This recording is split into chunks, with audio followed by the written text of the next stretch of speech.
Please put your hands together for our fifth storyteller of the night. Where is Sarah Pemberton?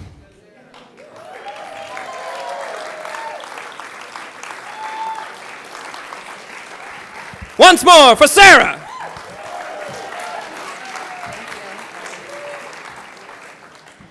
Okay. So my story begins last spring. It was a very cold spring morning in my living room, sitting by the sort of Duraflame heater fireplace, trying to get my work done. I have my own business, so I was sitting there catching up on emails and such things. And my mind was just not with it. My mind was obsessively thinking about this person that I couldn't stop thinking about.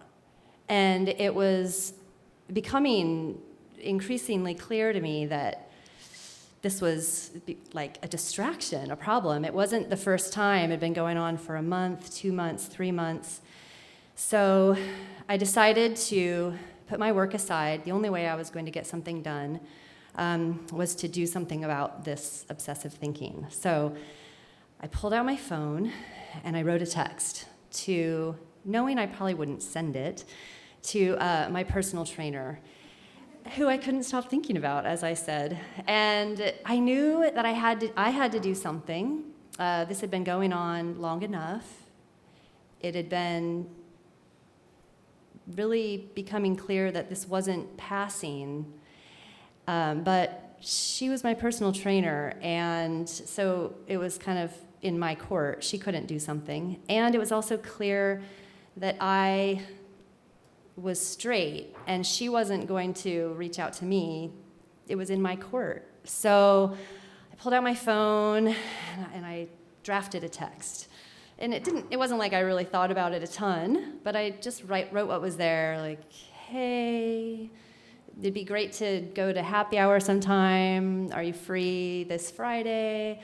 To be frank, I really like our connection. I think I might have a crush on you, which has never happened for me before with a woman, so I don't really know about that, but it'd be great to be friends. Do you want to hang out on Friday? Okay, so I have enough life experience to know you don't just shoot those texts out, right? So I set it aside, but it had gotten off my mind. So I was able to get my work done, a couple hours, Okay, so pick up my phone. What do I think? Read the text. It's like, okay, well, I do want to go out to happy hour, but I don't need to say that stuff in the middle about the crush. Got to get that out. So I put my finger down to delete that part, and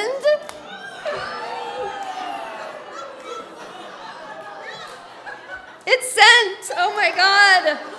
And I threw my phone across the room. Oh my God, I broke into a terrible sweat and was nauseous. And I thought, oh my God, pick up my phone. No, that's seriously sent. And there's nothing I can do about it. So then, yeah. We probably could have been friends, but I had to go and do this terrible, stupid thing. And so I couldn't even look at my phone. I just had it. But it did ring, and I picked it. It was my ex-husband, who is a friend. We're friends. And he had a schedule question. It's like, how you doing? I was like, oh my God, you won't believe what I just did. And I told him, and he was like, that's so awesome. It's okay. It's okay. So I had this little encouragement that was helpful. So a few hours later, I courageously looked at my phone, and a text had come in from her, and it said, I'm not free this Friday. I have this class I'm doing. I appreciate your honesty.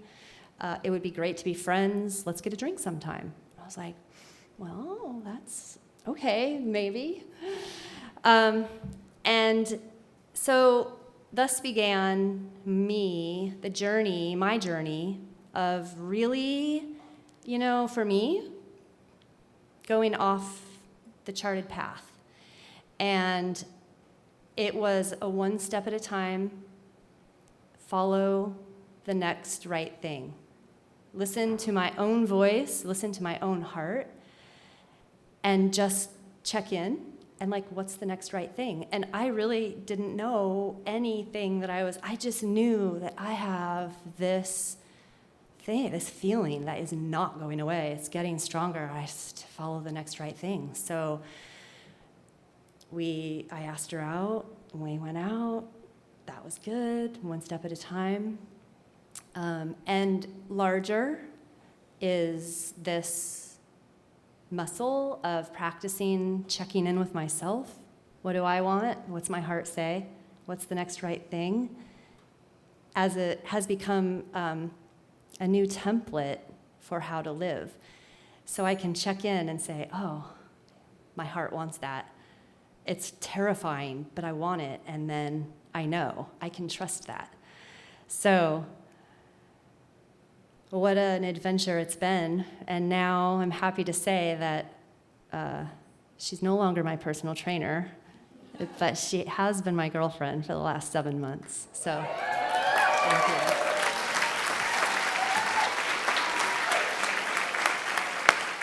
Keep it going for Sarah!